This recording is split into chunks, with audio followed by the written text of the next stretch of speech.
Hello बच्चों, नमस्कार। Amol genius classes में आपका स्वागत है। आज मैं कक्षा 11वीं हिंदी मीडियम में मापन में होने वाली त्रुटियों के बारे में विस्तार से पढ़ाऊंगा। मापन में त्रुटियां, त्रुटि आखिर है क्या? किसी भी भौतिक राशि के वास्तविक मान और मापे गए मान के अंतर को मापन में त्रुटि कहते हैं। कोई भी माप पूर्णतः यथार्थ नहीं होती, पूर्णतः एक्यूरेट नहीं होती, चाहे मापक यंत्र कितनी भी परिशुद्धता का क्यों ना हो। कोई भी भौतिक राशि का जो वास्तविक मान है और यंत्र के द्वारा जो मापा गया मान है, उनमें जो अंतर देखा जाता है, उस अंतर को हम मापन में त्रुटि कहते हैं। त्रुटियों का वर्गीकरण निम्न प्रकार से है। मुख्यतः 3 प्रकार की त्रुटियां हैं। नंबर 1 वर्गीकृत त्रुटि, नंबर 2 स्थूल त्रुटियां और नंबर 3 यादृच्छिक त्रुटियां। वर्गीकृत त्रुटियों को हम पुनः 4 प्रकार में बांट सकते हैं। यंत्रीय त्रुटि, बाह्य त्रुटि, अपूर्ण त्रुटि और व्यक्तिगत त्रुटि। फिर यंत्रीय त्रुटि को हम 3 भागों में बांट सकते हैं। नंबर 1 शून्यांक त्रुटि, नंबर 2 अल्पतमांक त्रुटि और नंबर 3 अचर त्रुटि। ये यंत्रीय त्रुटि में वर्गीकरण 3 प्रकार का है। शून्यांक त्रुटि, अल्पतमांक त्रुटि और अचर त्रुटि, ये यंत्रीय त्रुटियां होती हैं। यंत्रीय त्रुटि, यह त्रुटि यंत्र की बनावट के कारण होती है। यंत्र की बनावट में ही कोई ना कोई मिस्टेक होने के कारण यंत्रीय त्रुटि होती है। और यंत्रीय त्रुटि को हम 3 भागों में फिर से बांट देते हैं। शून्यांक त्रुटि, अल्पतमांक त्रुटि और अचर त्रुटि। सबसे पहला शून्यांक त्रुटि, जो कि इम्पॉर्टेंट भी है, परीक्षा की दृष्टिगत से पूछ ली जाती है। शून्यांक त्रुटि, जैसा नाम है उसका शून्यांक, मतलब यह त्रुटि यंत्रों में शून्य के निशान के बनाने में हुई गलती के कारण होती है। एक्चुअली है क्या कि कुछ पैमाने आपने नाम सुने होंगे, वर्नियर कैलिपर्स, स्क्रू गेज। इनमें 2 पैमाने होते हैं, 2 स्केल होते हैं। एक होता है वर्नियर स्केल और दूसरा होता है मुख्य स्केल। वर्नियर स्केल का 0 और मुख्य स्केल का 0 एक दूसरे के संपाती होते हैं। जब संपाती हम देख लेते हैं तभी हम रीडिंग नोट किया करते हैं। अगर दोनों शून्य संपाती नहीं हैं तो फिर हम ये कहते हैं कि वर्नियर कैलिपर्स में शून्यांक त्रुटि है। शून्यांक त्रुटि,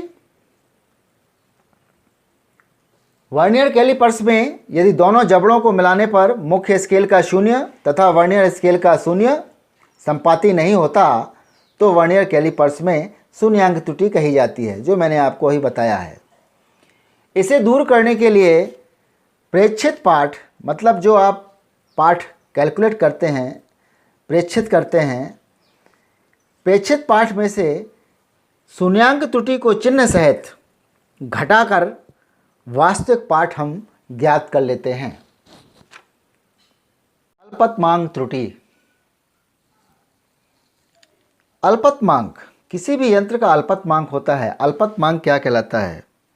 जिस न्यूनतम माप को कोई यंत्र शुद्धतापूर्वक पढ़ सकता है उसे उस यंत्र का क्या कहते हैं? अल्पतमांक कहते हैं। उस न्यूनतम माप को जो किसी यंत्र के द्वारा ज्ञात की जा सकती है उसे उस यंत्र का अल्पतमांक कहते हैं। यंत्र की अल्पतमांक के कारण मापन की त्रुटि को हम अल्पतमांक त्रुटि कहते हैं।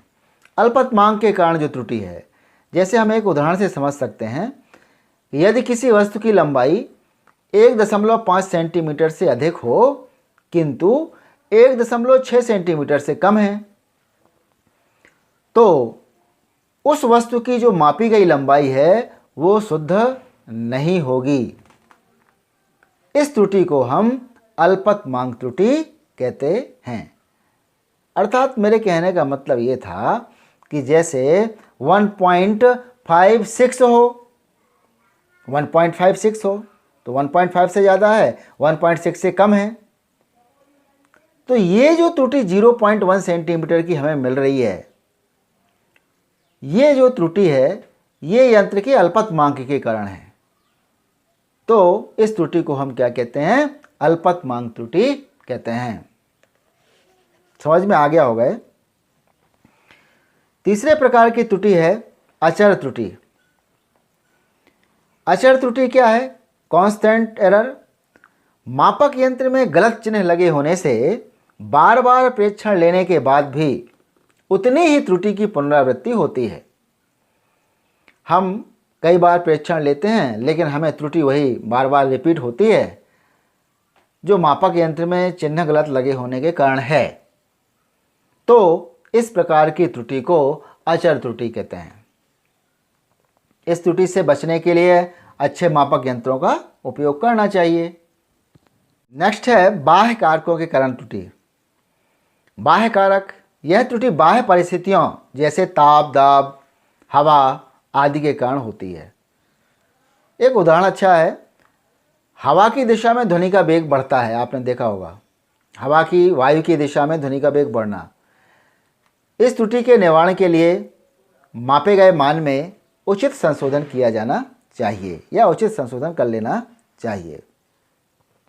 अगली त्रुटि है व्यक्तिगत त्रुटि। जो प्रयोग करता है उसके द्वारा यंत्रों का पाठ सही तरीके से ना लिए जाने पर जो त्रुटि होती है उसे व्यक्तिगत त्रुटि कहते हैं। मतलब इसके जिम्मेवार कौन है? प्रयोग करता है। अगली त्रुटि है अपूर्णता की त्रुटि। अपूर्णता त्रुटि क्या है? हम त्रुटियों का कारण जानते भी हैं, जानते हुए भी उनका पूर्णतः निराकरण नहीं कर पाते। इस प्रकार की त्रुटि को अपूर्णता त्रुटि कहलाती है या अपूर्णता त्रुटि कहते हैं। जैसे कैलोरी मापी में विकिरण के कारण होने वाली त्रुटि। अगली त्रुटि है यादृच्छिक त्रुटि। जब कोई त्रुटि अनियमित तथा यादृच्छिक रूप से होती है तो इस प्रकार की त्रुटि को यादृच्छिक त्रुटि कहते हैं। मतलब हर बार अलग अलग त्रुटि आती है। इस त्रुटि का कोई निश्चित कारण पता नहीं होता। इस त्रुटि को कम करने के लिए भौतिक राशि की माप कई बार लेकर उन समस्त मापों का समांतर माध्य ज्ञात कर लेते हैं। मतलब जितने भी आपने प्रेक्षण लिए हैं उनका हमें क्या ज्ञात करना चाहिए? समांतर माध्य ज्ञात करना चाहिए यादृच्छिक त्रुटि में।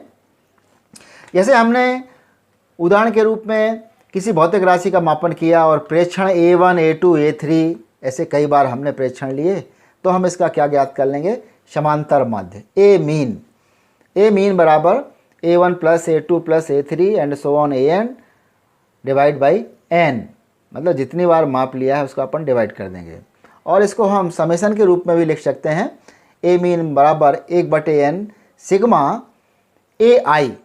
यहाँ पर i को हम लिमिट में बांध देते हैं, i इक्वल टू 1 से कहाँ तक के n। a की वैल्यू कहाँ से चेंज हो रही है? i बराबर 1 से लेकर के n तक, जहाँ A1, A2, A3, AN किसी भौतिक राशि की माप होती है। अगली त्रुटि है स्थूल त्रुटियाँ। मापनकर्ता की असावधानी के कारण होने वाली त्रुटि को स्थूल त्रुटि कहते हैं। जैसे कि मापनकर्ता खुद असावधानी से काम करता है, जैसे कि प्रेक्षणों को गलत ढंग से नोट करना, बिना सावधानी बरते प्रयोग करना आदि त्रुटियां ये स्थूल त्रुटियों के अंतर्गत गिना जाता है। अधिकतम त्रुटि। हम जानते हैं कि प्रत्येक मापक यंत्र की यथार्थता की एक सीमा होती है जिसे यंत्र का अल्पतमांक कहते हैं। अर्थात वह कम से कम मापक वैल्यू जिसे वो आसानी से कोई यंत्र पढ़ सकता है, मान, उस मान को हम क्या कहते हैं? अल्पतमांक उस यंत्र का कहते हैं। मैंने इसको समझाने का प्रयास किया है। मीटर पैमाने से और वर्नियर कैलिपर्स के दोनों रीडिंग से अपन समझेंगे अधिकतम त्रुटि को कैसे व्यक्त करते हैं।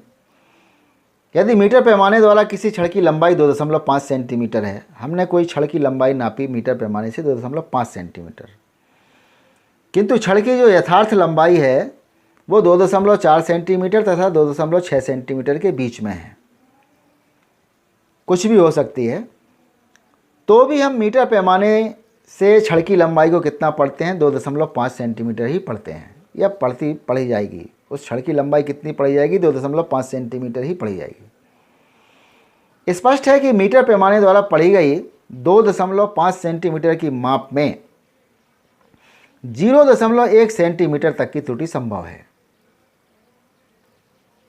अर्थात जो हमारा मीटर पैमाना है, वो जो रीडिंग पढ़ रहा है, उसमें जो त्रुटि संभव है वो कितनी है? 0.1 सेंटीमीटर की। अर्थात 2.5 सेंटीमीटर की माप में अधिकतम प्रतिशत त्रुटि हम निकालना चाहेंगे 0.1 बटे 2.5 गुणे 100%, 4%। अर्थात यदि हम किसी छड़ का मापन मीटर स्केल के द्वारा करते हैं तो अधिकतम प्रतिशत त्रुटि कितनी मिलती है? 4%। अब हम उसी छड़ की लंबाई को वर्नियर कैलिपर्स से मापते हैं। तो अब वर्नियर कैलिपर्स, अब छड़ की लंबाई कितना पड़ेगा? 2.52 सेंटीमीटर, 2.52 सेंटीमीटर पड़ेगा वो। अब इस माप में अधिकतम त्रुटि कितनी संभव है? 0.01 सेंटीमीटर तक की अधिकतम त्रुटि संभव है। अधिकतम त्रुटि मतलब उस यंत्र का अल्पतमांक, सीधा बात, क्योंकि वर्नियर कैलिपर्स का अल्पतमांक कितना होता है? 0.01 सेंटीमीटर। मीटर स्केल का कितना होता है अल्पतमांक? 0.1 सेंटीमीटर। तो यहाँ भी देखिए, हम वर्नियर कैलिपर्स ने जो रीडिंग लिया है उस मापन में अधिकतम प्रतिशत त्रुटि निकालेंगे तो 0.01 अल्पतमांक बटे 2.52 जो उसने रीडिंग लिया 2.52 सेंटीमीटर गुणे 100, तो कितना आ गया? 0.4%। ये देखिए त्रुटि और कम हो गई, मिनिमम 0.4%। स्पष्ट है, हम इसको परिभाषित करते हैं कि किसी भी माप x में यदि त्रुटि डेल्टा x है तो प्रतिशत त्रुटि कितनी पढ़ेंगे? त्रुटि अपॉन वास्तविक माप गुणे 100, अर्थात डेल्टा x बटे x गुणे 100। त्रुटि को व्यक्त करने के तरीके बहुत ही इंपॉर्टेंट। किसी भी त्रुटि को व्यक्त करने के 3 तरीके हैं: निरपेक्ष त्रुटि, आपेक्षिक त्रुटि और प्रतिशत त्रुटि। ये परीक्षा में आते हैं, आपको ध्यान से इनको समझ लेना है। निरपेक्ष त्रुटि किसी भौतिक राशि के वास्तविक मान और व्यक्तिगत मापे गए मान के अंतर के परिमाण को, परिमाण मतलब हमेशा धनात्मक मान लेना है हमें, परिमाण को निरपेक्ष त्रुटि कहते हैं। अर्थात मतलब भौतिक राशि का वास्तविक मान और प्रेक्षित किया गया, मापा गया मान, दोनों के अंतर को हम निरपेक्ष त्रुटि कहते हैं। मान लीजिए हमने कोई प्रयोग किया, भौतिक राशि का मापन किया और माप A1, A2, A3, AN है, तो कई ढेर सारी जो है हमारी यहाँ पर प्रेक्षण है, अतः हम क्या लेंगे? समांतर माध्य निकाल लेंगे, A मीन निकाल लेंगे, A माध्य निकाल लेंगे, सब मापों का माध्य निकाल लेंगे। तो A मीन बराबर A1 plus A2 plus A3 plus and so on AN बटे N। और हमने बताया था A मीन को सिग्मा के रूप में कैसे लिख देंगे? 1 बटे N सिग्मा AI, जहाँ I की सीमा 1 से लेकर के N तक है। अब हमें मापन में निरपेक्ष त्रुटियाँ, जो हमने व्यक्तिगत माप लिए हैं उसको भी हमें निरपेक्ष करना है, मतलब उसका भी हमें निरपेक्ष मान निकालना है। तो उसका परिमाण कैसे? जैसे A1 माप लिया तो A1 में निरपेक्ष त्रुटि डेल्टा A1, परिमाण लगा दिया, परिमाण मतलब मॉड लगा दिया, धनात्मक मान निकालना है, उसका परिमाण निकालना है। तो A मीन माइनस A1, जो हमने माध्य वैल्यू निकाली उससे A1 को माइनस कर दिया। और हमेशा जो रीडिंग नोट करेंगे वो कैसी नोट करेंगे हम? धनात्मक मान। इसी प्रकार से डेल्टा A2 क्या हो जाएगा? जो दूसरा माप लिया गया है उसमें निरपेक्ष त्रुटि है A2 में, ए मीन माइनस A2। इसको हम जनरलाइज कर दें, AN डेल्टा AN बराबर ए मीन माइनस AN। व्यक्तिगत जो निरपेक्ष त्रुटि हमने निकाली है उन सब का अब माध्य निकाल देंगे। डेल्टा ए मीन बराबर delta A1 mod plus delta A2 mod plus and so on delta AN mod बटे n, और इसको भी हम सिग्मा के रूप में लिख देंगे। डेल्टा ए मीन बराबर 1/n सिग्मा AI का परिमाण, जहाँ I बराबर 1 से लेकर के n तक है। अब हम क्या लिख सकते हैं, किसी भी भौतिक राशि के माप को कैसे लिख सकते हैं।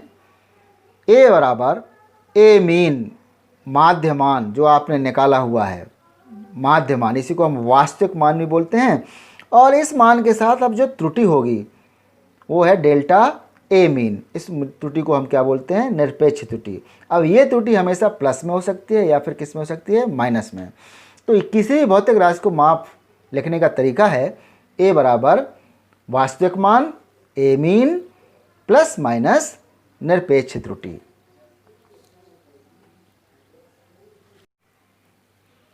आपेक्षिक त्रुटि।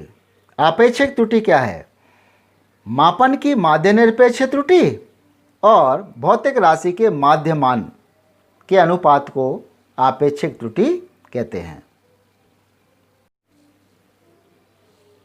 जब आपेक्षिक त्रुटि को प्रतिशत में व्यक्त करते हैं तो उसे हम प्रतिशत त्रुटि कहते हैं। प्रतिशत त्रुटि बराबर माध्य निरपेक्ष त्रुटि बटे भौतिक राशि का माध्य मान गुणे 100%। धन्यवाद।